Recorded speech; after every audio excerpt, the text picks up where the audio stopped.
I'm happy to be joined now by Peter Kerstens, advisor at the European Commission on financial innovation, and some would say, Peter, the father or the grandfather of MiCA, I suppose. So tell us, where does MiCA stand? Well, first of all, success has many fathers and failure is an orphan. Right. And so I will leave it to posterity to judge whether MiCA is a success or not. If it's a success, I'm claiming parenthood. If it's a failure, I know nothing about it. So where we're now, the most important part of it, and I'm the happiest about it, it's adopted, it's done.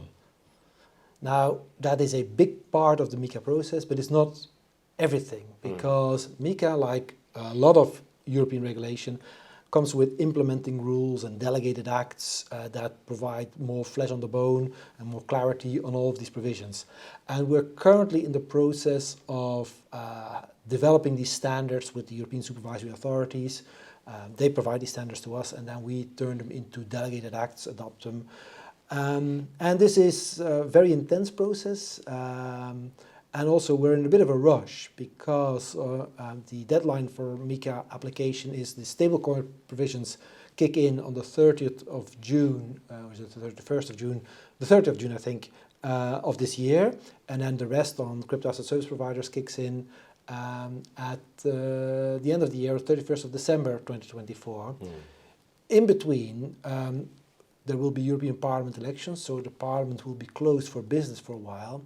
And that has an effect on the process because all of these delegated acts that we need to adopt, we need to send them to the European Parliament for review. And if the Parliament is closed for business, they can't do the review, so we have to work around that. But we have good hopes, even more than hopes, we have good expectations that we will have everything done in good time for MiCA to go into production, as they say in the technology world.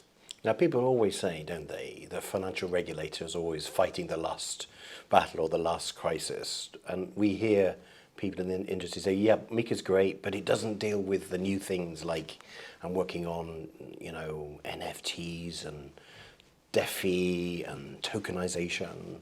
So what happens to these new financial innovations that don't fit into MiCA? Are we waiting for your MiCA 2 baby to come along, or is that... Well, we are not focused on a MiCA 2 right now. We are focused on MiCA 1 and its implementation. That is ahead of us, that's the imminent part. But to your point, are we always fighting the last battle? In a way, yes, because we can only produce policy or proposals for regulation about stuff we know about. And when we presented the MiCA proposal in 2020, and then before that, there was a year of consultations going into that, in preparations. There was no talk about DeFi. It was a concept we never heard of. NFTs, non-fungible tokens, was not an issue. Crypto lending, crypto borrowing, staking, all of these things just did not exist. Maximum extractable value, another thing, just wasn't around. So we did not incorporate them.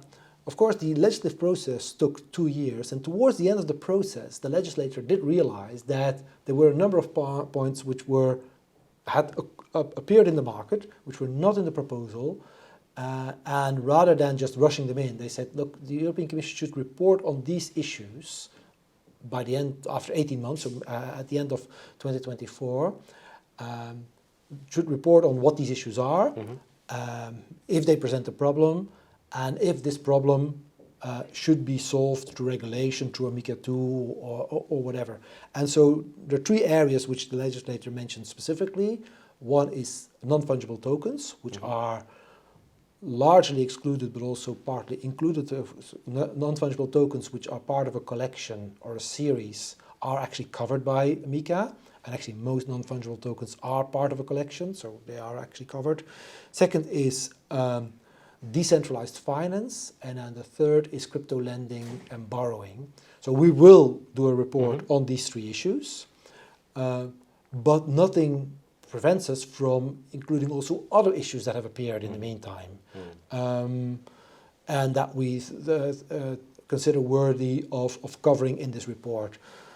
Now, as I mentioned already, the issue of staking has come up. Staking as a service, for example, should we do something about it? Should we not? Is there a problem? Or in the validation of certain crypto protocols, you have what's called maximum extractable value, where people who validate transactions, what they do is they reorder transactions in what's called the meme pool in order to increase the mining benefit they get. That's one thing they do. But some, what they also do is they actually then put other transactions in between and trading against the transaction that's in the pipeline. So this is an issue that we need to look into as well. And we will do that report. Well, the requirement is at the end of this year. My experience is that the Commission rarely, if ever, actually does it before the deadline. It usually is a little bit after the deadline. I have no idea whether we're going to meet the deadline. And it's a new commission anyway. It's going to be a new commission, where it's going to be shortly after, but it will be around that time. It's going to keep you busy for a while, Peter. One final question. You moved first, right? Congratulations in a way. Europe moved first. A lot of praise for MiCA. Is it a model, in your experience, for other jurisdictions to follow? Well, we did it for the EU. So what we saw when we presented MiCA was that first, a lot of opportunity, and that's why MiCA is an enabling regime. We think that distributed ledger technology and blockchains hold an awful lot of promise. We also saw issues of financial stability, investor protection, market integrity, so concerns which are typical concerns of financial regulators.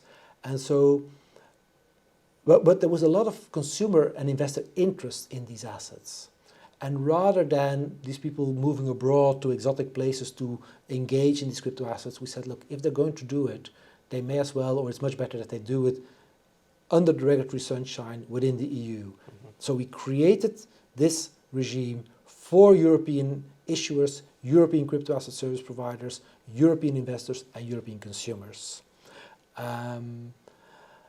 We think, and for the single market, because very important, MiCA has what we call passporting rights. So if you are licensed in one member state, you're good to go in any member state.